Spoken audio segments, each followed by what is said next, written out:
So 3, 2, 1, go, and then we start the replay, and we also start the broadcast, I guess. All right. Okay, 3, 2, 1, go. Hey, what's up, guys? It's Slahser, and I'm here with SlashStrike. Hey, what's up, man? Hey, it's And good. So basically, we're gonna be watching one of his replays, and he's playing Storm. And do you quickly want to introduce yourself? You go under SlashStrike, I can see here. Sure, yeah. Just a fun name for a while. Anyway, my main nick is SlashStrike. I'm Bulgaria, 19 years old, and currently I'm playing for Team Goomba, 7k solo MR, and trying to make it as a pro player, basically. Cool. And you you came the first Manila Open qualifier. You came in. You lost 2-0 in the semifinals against was it Kaipi? Kaipi, yeah. Yeah. So basically came in third, fourth. I mean, Kaipi ended up winning, so Yeah. How did it? Slightly better, but yeah. How did it go in the second qualifier? Well, the second qualifier went quite a bit worse. We lost at the end of the first day. I think it was 5th round to Team Enso. Okay. It was a team that we won against before, but they had prepared a strategy specifically against us. Okay. What did they do? I mean, basically, they picked this very all-in early game lineup. They ran a Abaddon Doom offlane. Okay. And that was kind of a snowball thing. Do you know? I didn't follow the qualifier that much. I guess they're playing right now to find out who's gonna be the one guy from Europe who gets to go through the qualifiers. Is that right? Yeah, it's basically 2 groups of 5 teams. Yeah. And then the top 2 teams of each group continue to elimination bracket, and one team actually makes it. Yeah. Okay. Cool. I can see we have the standard bouncy mid. Yeah, well, I feel this hero changes the mid lane especially so much. Yeah. Do you so what do you ban? What have you banned the most when you're playing? Yeah, pretty much always try to ban the bounty, but the banning phase is so short that sometimes You don't get it. it's over before I get into the game. Yes. Okay. But usually bounty.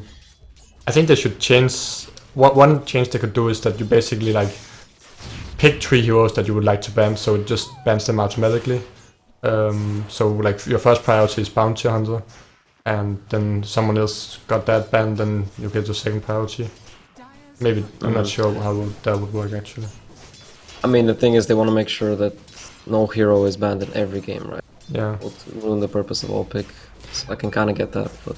Do you think the 15 seconds is that too short or?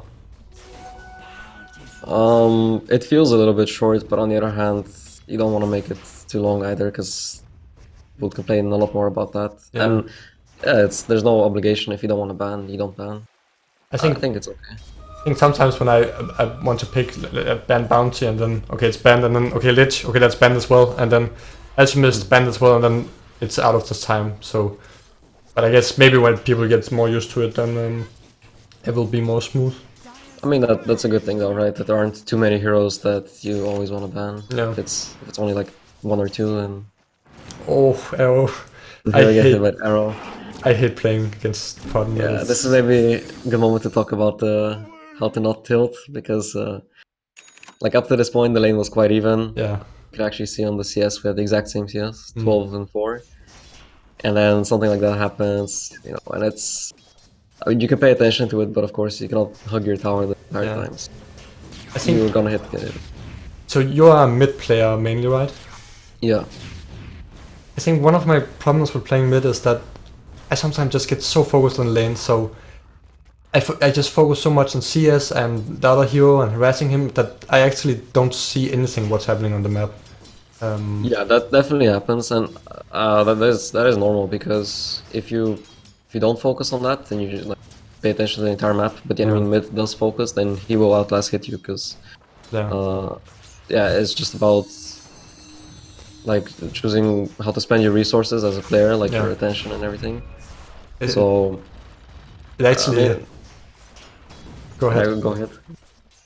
But yeah, it actually takes so much attention, just like that game to just last hit and positioning and see what he's doing. Like that basically can take up like all your attention. I mean, the thing is, yeah, like it's not like you could do it with less attention, but Yeah, obviously then you might end up losing because the enemy mid tries harder. So yeah, it's a normal thing, and that's why it actually also kind of depends on what hero you're playing mid.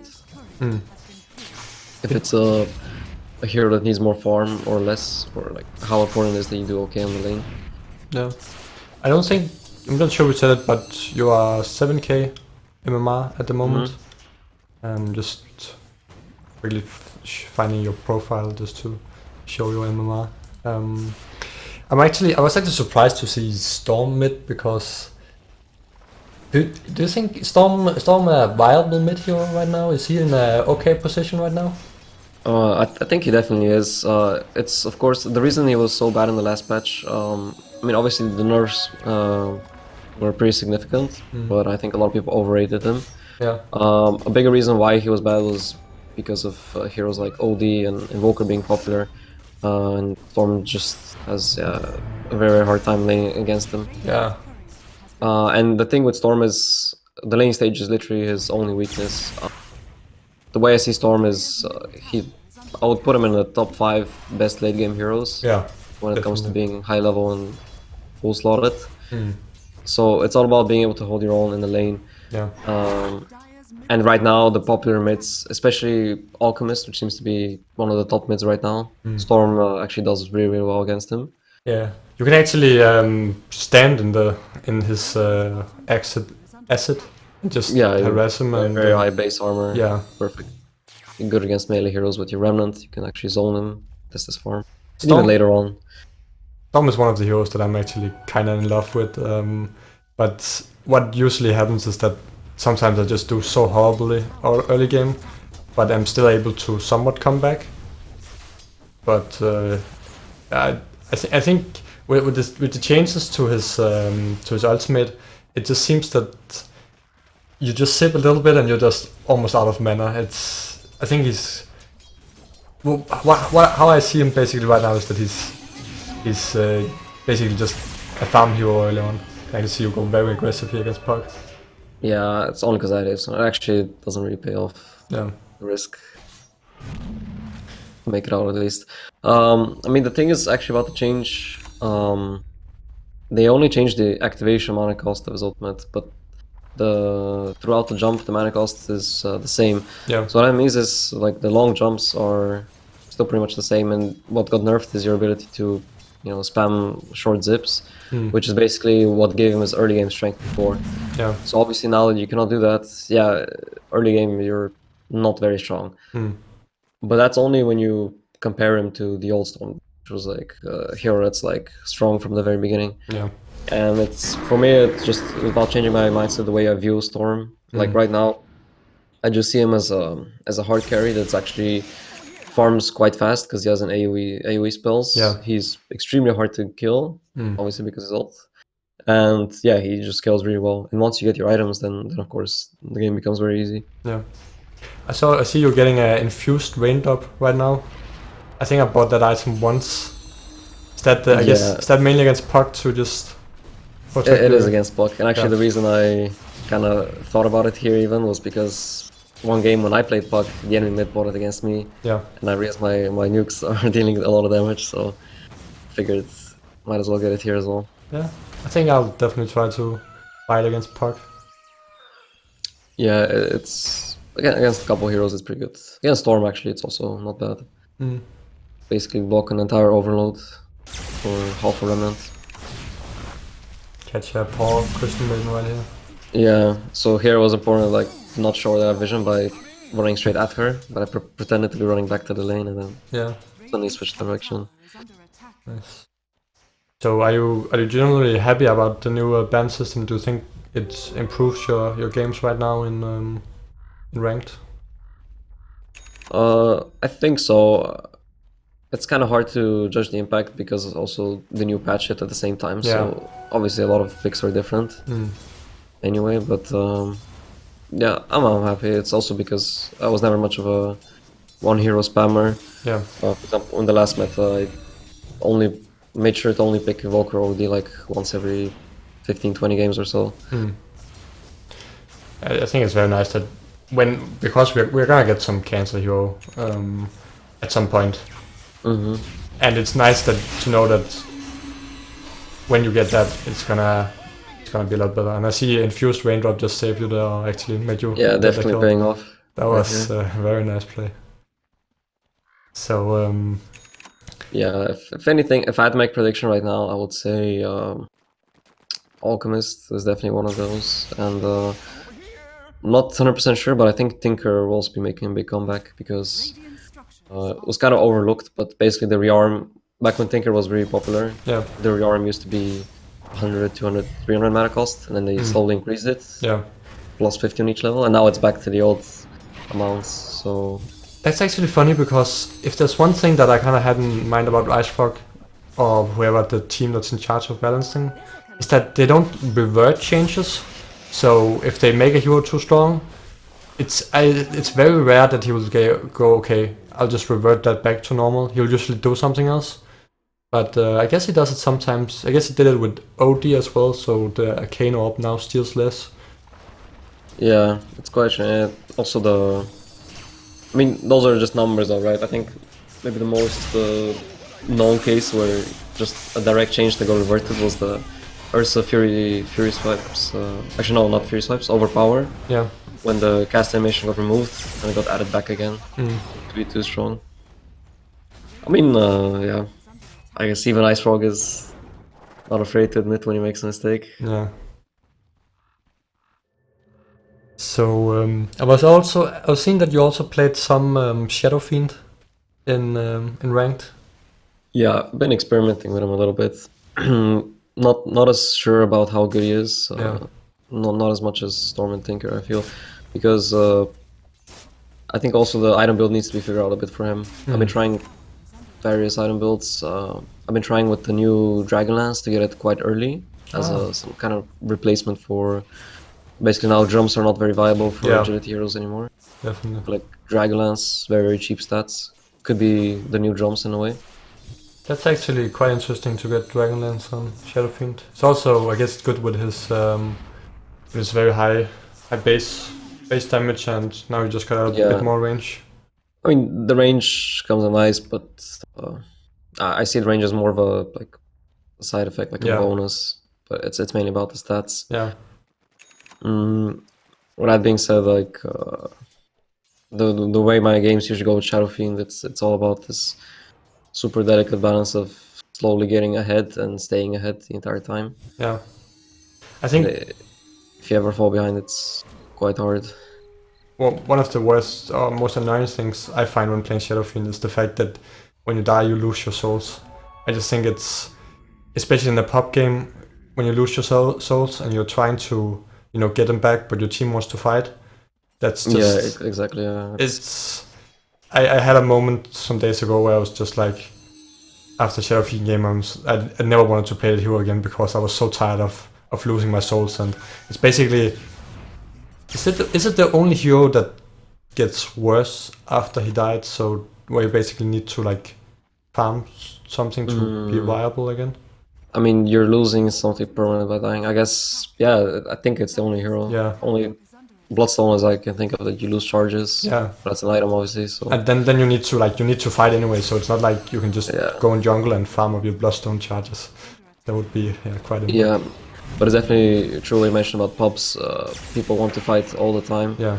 So heroes based around timings are a bit weaker, and heroes that are just not restricted by cooldowns are very strong.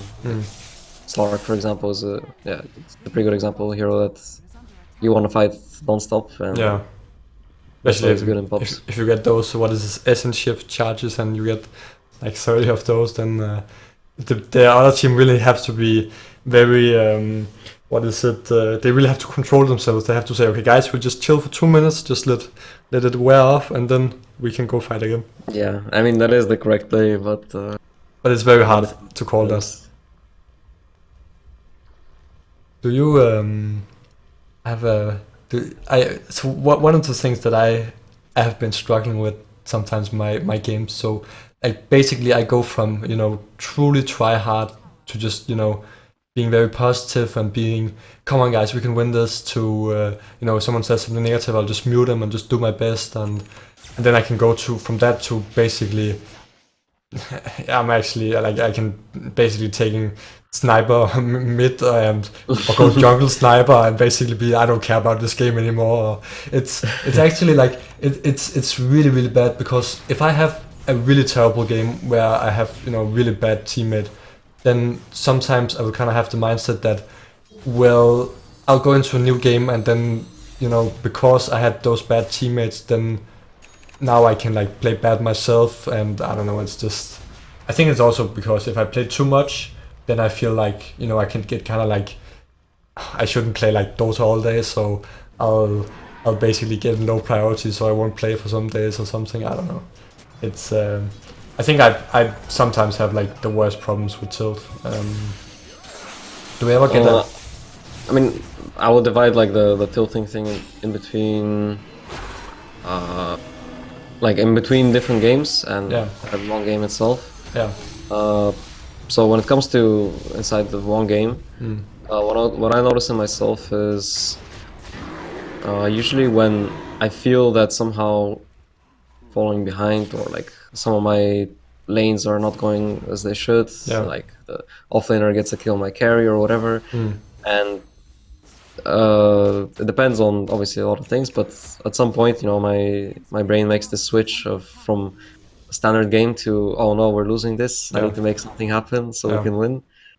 And that's exactly when I start doing these really strange plays, which if you look back, it's like you take some massive risks for like very low reward. Just feel like, oh, I need to have a big impact right now. Yeah.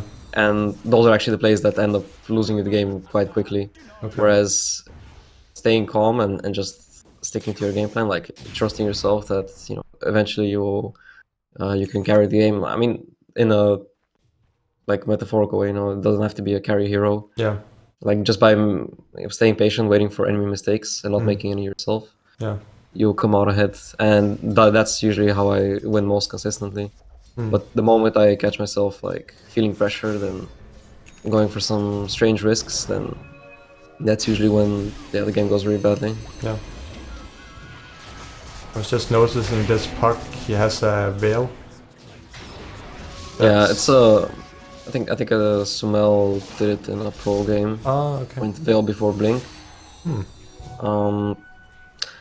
And I think a lot of things are like more viable and doable in competitive games, because if you go for a build that's very slight mistakes here. Yeah, I was curious that you didn't finish the what is it, the 2000 item? The soul booster. Yeah, soul booster. I actually remember this was the point where I told my team, like, all right, we failed the gank on the puck and our Nyx is dead, let's just not fight, guys. But then I see my Ursa running in. Yeah. And this is exactly what I was talking about. Like, I see my carry dying. Yeah. He runs into 5 heroes, he's gonna die for sure. Yeah. So I'm like, oh well, I need to go in as well and try and make something happen. But if you look at the replay now, it just looks silly, because I did the exact same. Like, why didn't you finish that item? Yeah. Alright. But yeah.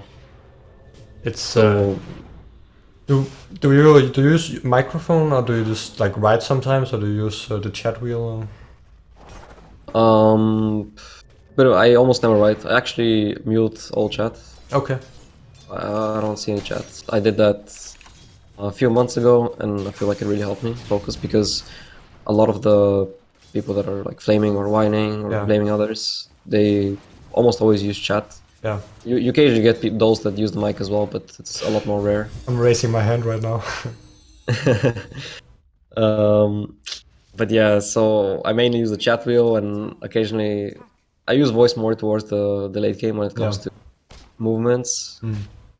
Or if someone is like really down or complaining, I usually just say something like, okay, it's fine guys, oh yeah, that's center stones. Yeah, that was ridiculous. That was like an odd shot moment. Yeah, I usually just say something like, yeah, don't worry guys, we can still win this, our late game is better. I just have like some generic phrases which I don't really like put much effort into saying it or thinking about it, but just something. Just helps. It helps sometimes, and if it doesn't, then I just mute whoever is complaining. I actually removed my mic because I used to use it.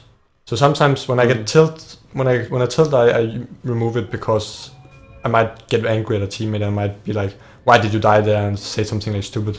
And I've actually had people where I'm just like, you know, like whining and saying, "Oh, why did you die there?" and that was stupid or something, and they will actually like they will just sell the items, you know. So I had like one Timbersaw who just did a really stupid move because I think he was tilted, and he just died, and I was like, "Can we just like go together? Come on, Timber, stop doing that."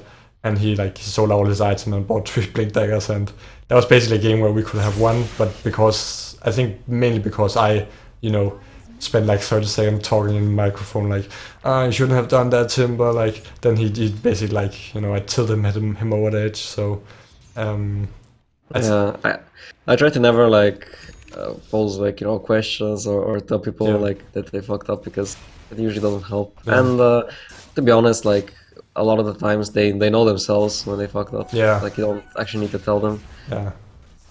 It's something that also really pisses me off if I like do a mistake and I know it and someone goes like, you know, points it out, and like sometimes my response is just like "fuck you" or something like that, because it's just or if someone tells you what you should do and tells you like, "Oh, go back here," and you know, even though it's the right play, like out of spite you do it anyway just to contradict things.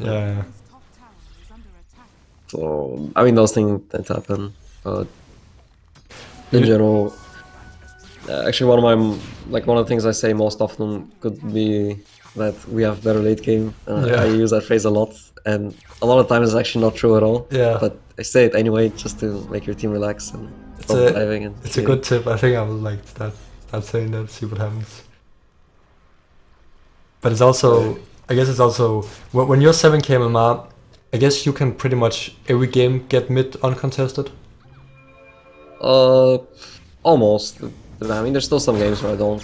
I would say like maybe at least 3/4 of the game I can get it. Because when you're around like 6k, it's actually you play with a lot of like 6.5ks, and they usually take mid. So I'm actually mainly I'm playing safe lane right now. I feel like that's probably my best role that fits me most. Also jungling something. I think actually that jungling is, I think there's actually too much hate towards jungling. I know that pretty much a lot of players really hate when they have a jungler on the team. I think it's because, I mean, for every role, like there's gonna be players that play it well and play it badly. It's just that I think those that jungle badly like stick out a lot more and you remember them. Yeah, they draw a lot of attention towards themselves. Like let's say you have a carry that just never joins any fight and just plays badly and ends up being a burden.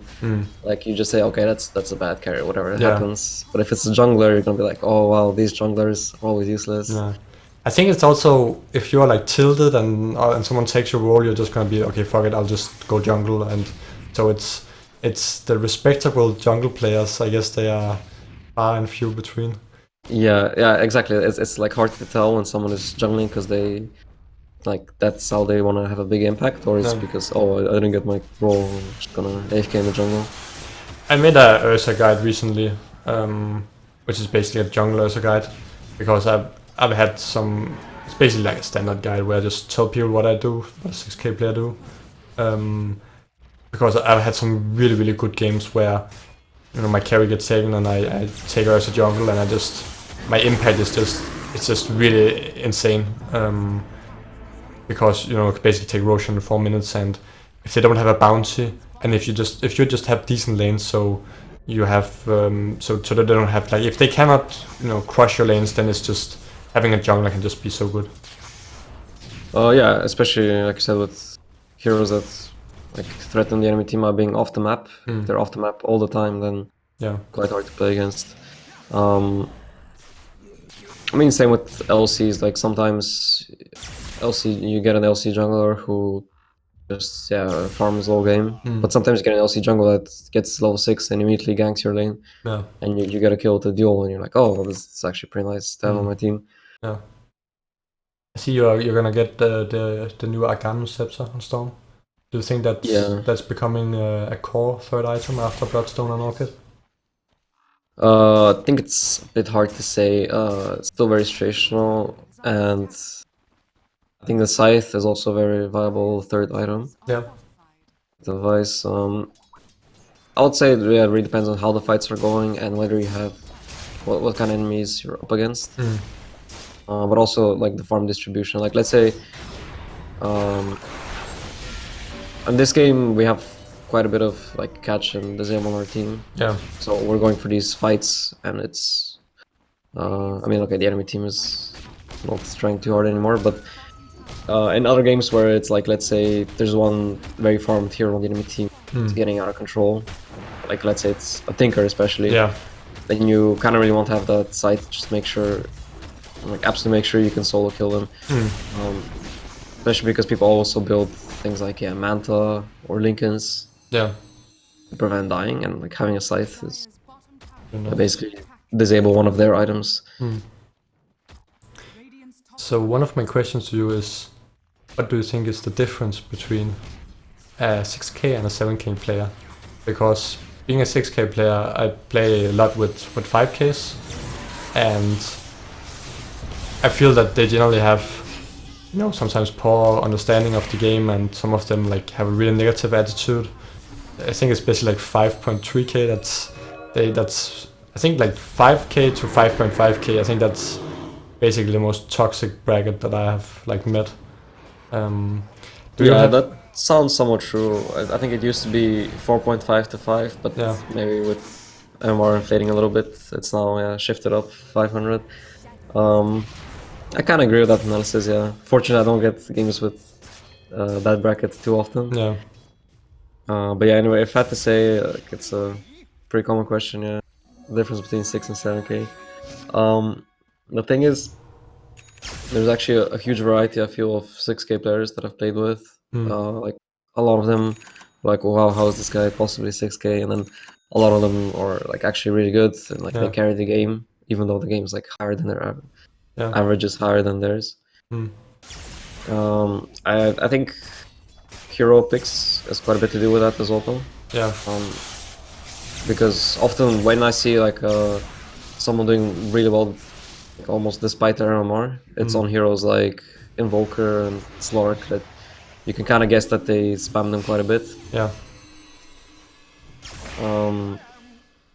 But as for improving from 6k to 7, then I would say the biggest thing is also being flexible, because I have, like I mentioned, I mainly play mid, but it does happen that I need to play another role. Especially in higher MMR games where it's kind of this, unwritten agreement that the highest MMR guy is priority in what role he wants to play. So if you don't get your role, you need to still have a decent impact on whatever other role you're on. And for me, I have like a couple heroes for each role that I feel comfortable with. For example, with offlane, I would say offlane is my weakest role by far. And for example, a lot of the popular offlaners, like Lone Druid, I've almost never played. I can't play Lone Druid either. Like no clue how to be effective with him. Fear, I've played a little, but again, there's just no experience with the lane.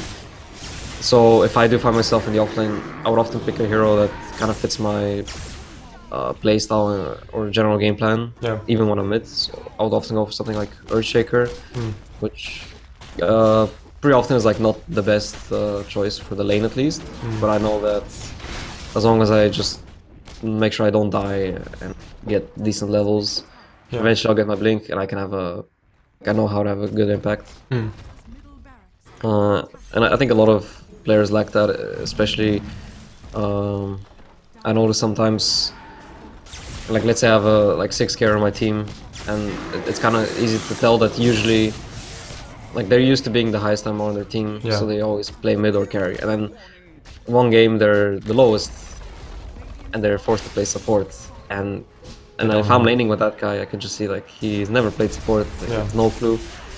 He misses the pulls or he pulls at the wrong moment. He doesn't know how to skill his hero because it's a support hero. Yeah.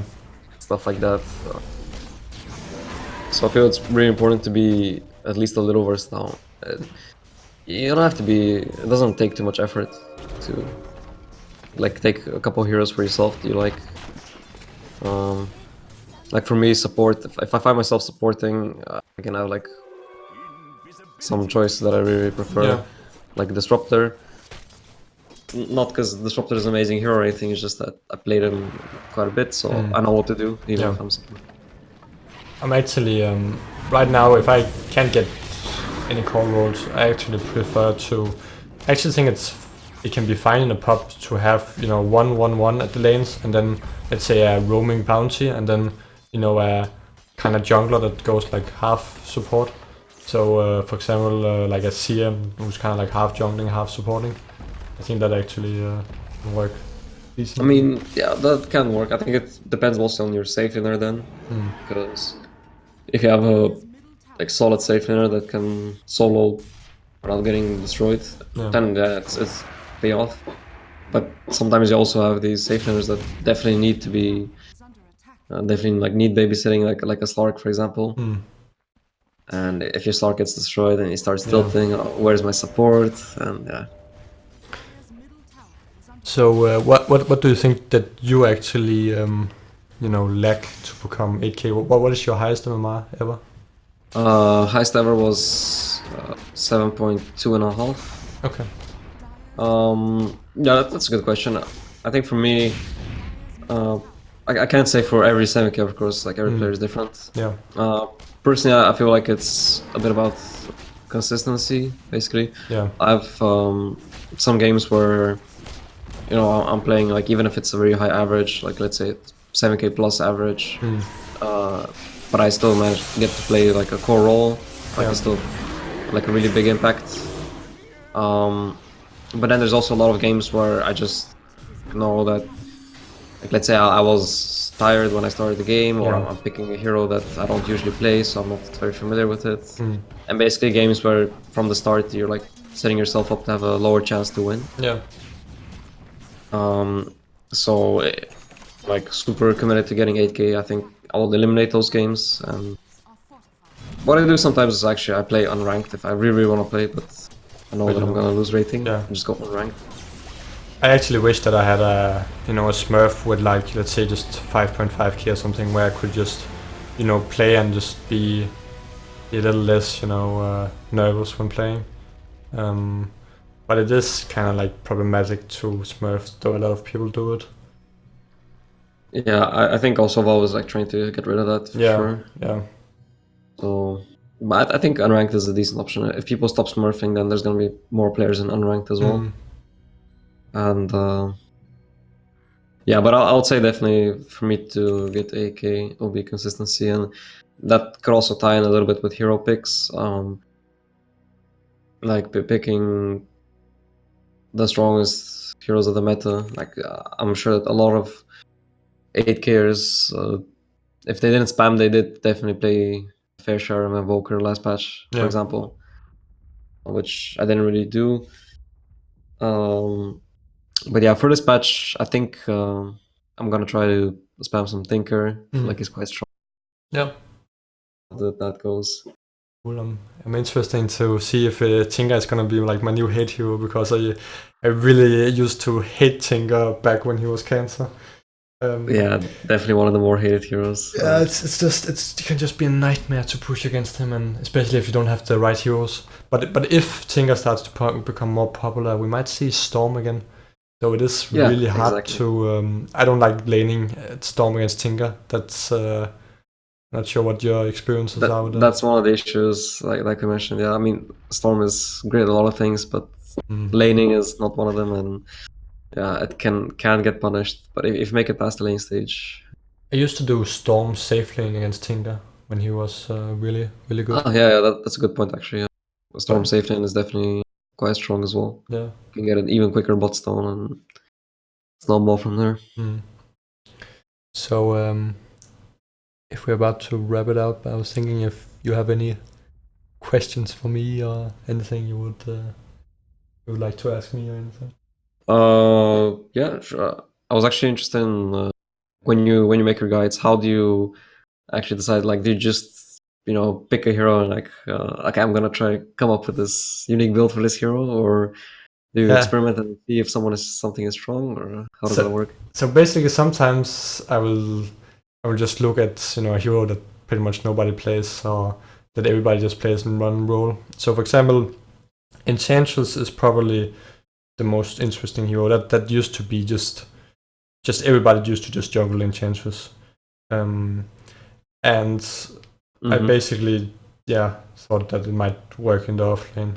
And You're right. It became Yeah. really, really common. and it's almost becoming more common in the offlane. And it's actually insane how good it is in the offlane. But it's also like there's some people might have like done that before, like winning chances offlane. I mean, I personally I don't care too much about who was the first Yeah, who yeah. invented the Yeah, whole, yeah. I'm sure everything in Dota has already been done by someone.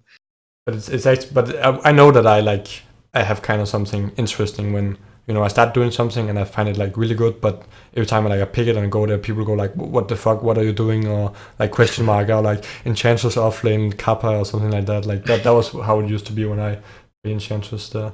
And that's if there's also one question for you, like what triggers you, like if there's one thing that triggers me if I like do a new build or something or try something and then like let's say I die or something bad happens and someone goes like slashes away that hero and like just like that really triggers me, like that's that's quite annoying. yeah, that's basically the reason why I'm not called Slasher in Dota, because people go like slashes way when I die or something. I'm like, alright, fuck that. So now I'm like Ishmael or like Lazarus or something like that. So I mean, I think you definitely get recognized a lot more though, and pops for, or at least you have the guides associated with you.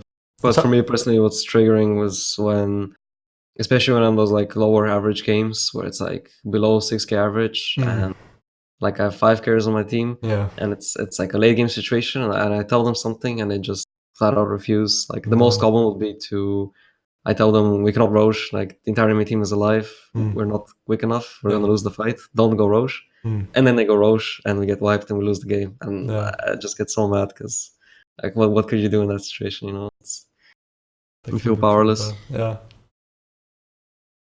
Dota can be quite a game sometimes.